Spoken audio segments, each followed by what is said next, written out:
అండి. ఈ మధ్య సోషల్ మీడియాలో అయితే ఈ వీడియో చూశాను. చాలామంది నాకు తక్కువ రేట్‌కే కేక్ కావాలని అయితే అడుగుతూ ఉంటారు. వాళ్ళ కోసమే ఈ వీడియో. అండ్ కేక్ చేసేటప్పుడు నేనైతే టూల్స్ వాడతాను. వాళ్ళు చూడండి చాలా చేతులతో అయితే మిక్స్ చేసేస్తున్నారు. ఒకసారి మీరు గమనించొచ్చు. లాస్ట్ వరకు స్కిప్ చేయకుండా చూడండి. అండ్ చెమట కూడా పడిపోతుంది. అండ్ ఇక్కడ చాక్లెట్ కోసం అయితే కలర్ వాడుతున్నారు. ఇలాంటి కేక్స్ చాలామంది ప్రిఫర్ చేస్తూ ఉంటారు. ఇంకా బయట షాప్‌లో అయితే కొంటూ ఉంటారు. ఇంకా కెమికల్స్ కూడా వాడుతుంటారండి. ఇంకా క్రీమ్ కేక్స్‌కి గటాను 2 డేస్, 3 డేస్ ఉండాలనేసి.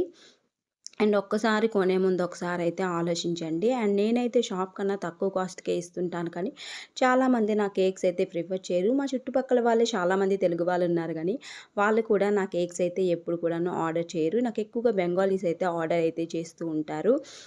హోమ్ బేకర్స్‌కి తప్పకుండా సపోర్ట్ చేయండి.